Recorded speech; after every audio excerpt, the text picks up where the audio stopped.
Welcome to another episode of Chat with Chatto.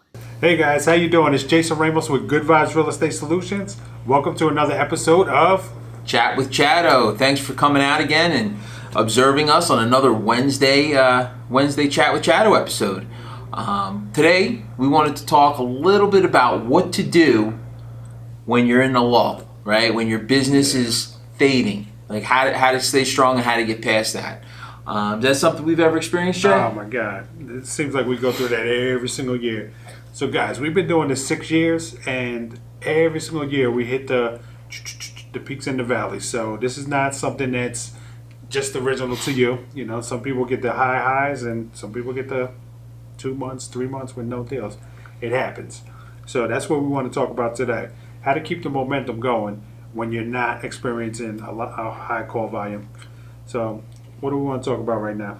Yeah, so I think one of the things that I know affects me is after we have a big month, after we have a great month, a strong month, there's a tendency to rest a little bit.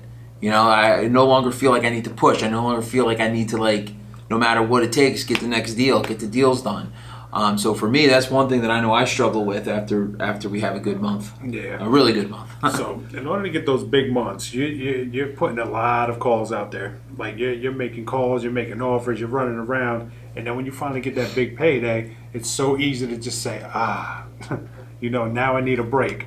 But here's the thing: when you take that break and you don't continue doing what you're doing, the results are not going to be the same.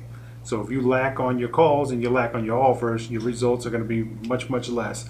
And that's what we dealt with. So we become our worst nightmare, our worst enemy, as opposed to, if we just hustled every single time and treated every single deal like it's our first.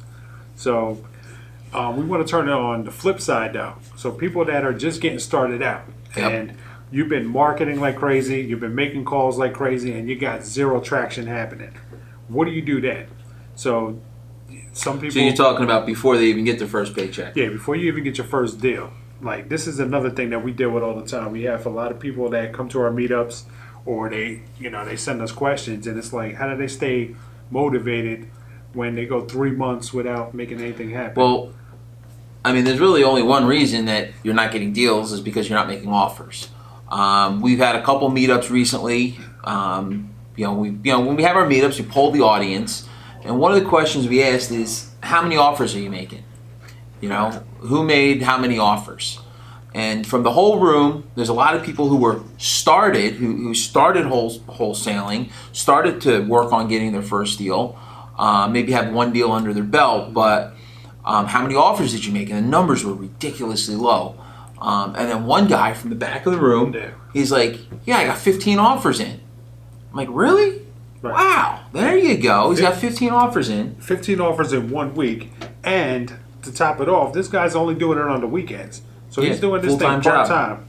He's doing wholesaling part-time, and he's got 15 offers, and he's got 4 deals on the contract.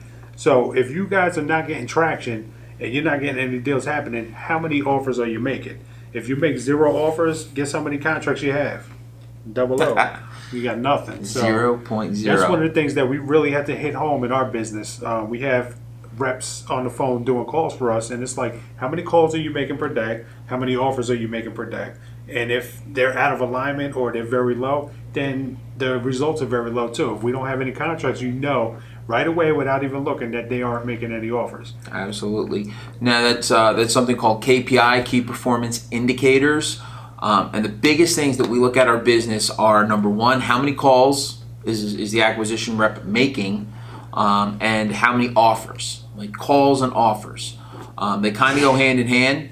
Obviously, the most important thing is they're getting a lot of offers in, right. But they can't have a property make an offer on unless they make a call. Right. So yeah, if you're not making at least, I don't want to give numbers because each person's business is different. Some people do hundreds of calls a day. Some people do 10, 20.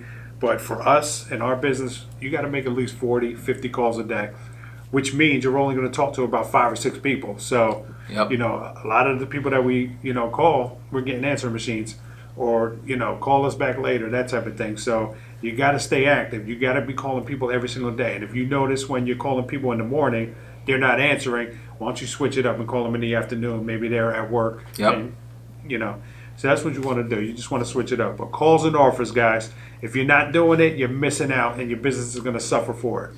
Yeah, so I know that a lot of times when I'm making calls, just call, voicemail, call, voicemail, call, unmotivated seller, call. So that's part of it. It's very difficult to keep that pace up and to keep that going. I know it's something I struggle with. How do you handle that when you're just getting beat down It's to tough. get past all those no's? It's tough. So yesterday I made 50 calls, and a lot of people were not motivated at all. Got a lot of voicemails, and you know what? Just have fun with them. That's what I do. Like if they're telling me, so for instance, just round numbers. If we need to be at $100,000 and they're telling me they want 230, I call them out on that. Like, where are you getting that from? Like, stop playing. It's just have fun with them. Have a real conversation. Like, talk back to them. Have a real conversation. It's just, I don't know. You got to make it fun. It's very tedious. It's very mundane. So the quicker you can outsource that to somebody else in your business, the better off you'll be. The more people you have making calls, the less tedious it becomes. So that's why we're hiring right now. We want at least 3 or 4 reps making these calls. One person to make all these calls every single day, you're going to get burnt out. I've gotten burnt out. He's gotten burnt out. Yep. We don't want to pick up that phone anymore, but you got to do it when you're first starting. So Absolutely. you got to ask yourself, is this for you? If you're not the person that is a self-starter that can get on that phone every single day for several hours a day and make that many calls, wholesaling might not be for you. It's no joke. So you got to be on that phone and you got to know how to talk to people. Yeah, and another thing, just real quick, you mentioned, getting somebody else to make the calls on your behalf sooner than later. That person obviously needs to be pretty good on the phone. They need to be pretty good at what they're doing. But that, they're probably also going to be somebody who's looking just for an hourly wage, or just a set type of employment type of agreement. But make sure you're not spending all your money on marketing only to have somebody answering the phones who can't answer the phones. Right. One of the mistakes we see people make, we actually, when we first, way back when, got started, we wanted to hire somebody to handle phone calls, right? So we hired a VA, and we were listening to the calls, and it was absolutely, that was bad. utterly atrocious. And he still works for us to this day. He just doesn't make calls. He's a phenomenal employee. He's a great virtual assistant, but he would not have been able to handle the calls. If we would have let him do the calls, we would have just been throwing money out the door on marketing. Because you got to be able to convert the leads that come in. It costs a lot of money to get the phone to ring. Yeah. So, and that's a good point too. Also, you got to make sure the person that's handling the calls knows how to do it, and that they're going to do it efficiently. They got to be making calls back to back to back. One of the things that when you're hiring people, you have to have measures in place. They have to hit certain objectives, otherwise you're throwing money away. So if you're spending money on good leads and your person's not calling them back timely and not calling them back, when they call in, within 10 minutes or so, then the likelihood of you getting that person back on the phone is very slim to none. Absolutely. That person, when they call you, they're ready to talk right now.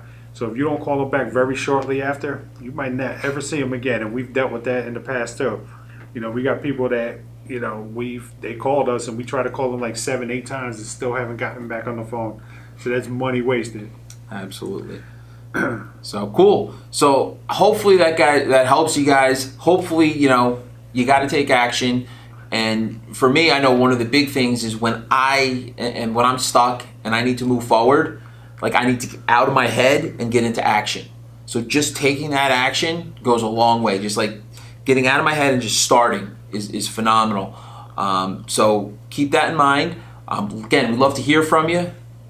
Questions at goodvibesre.com. Please feel free to reach out to us. Let us know any questions you have. We'd love to hear from you and be able to help you with what you need help with. Right. And that helps us further the conversation. Right. And I just want to bring up one more thing before we go. We had a couple people that actually worked for us, and they dealt with some difficult sellers, and they pretty much gave up. They had that one seller where the whole transaction was very difficult for them. They had some type of resistance. They had title issues, whatever the case was, where they no longer want to be in acquisitions. They no longer want to be talking to sellers. So this might happen to you. You have to ask yourself, what is your why? Why are you doing this? Because if something comes in your way that's difficult to deal with and you give up, then this really wasn't for you to begin with. So it's going to get tough out there. You know, you're going to deal with difficult sellers. You're going to deal with people that are not going to give you access to properties. They're not going to follow through with what they say they're going to do. Things are going to happen. And you got to determine whether you are able to handle this or not. But don't let that stop you. There's plenty of money to be made in this business. Just keep going, guys. Those people, you know, they realized that dealing with sellers wasn't for them, so they're stuck in their business. So stay motivated. Always reach out. Partner up.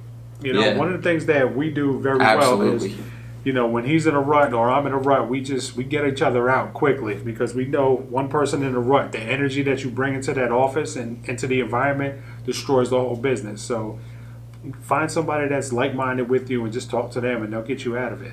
So, guys, that's all I had to say. But just stay motivated, stay positive. Good vibes, always. Good vibes. We'll see you all next Wednesday. Take care, guys. Bye-bye. Bye.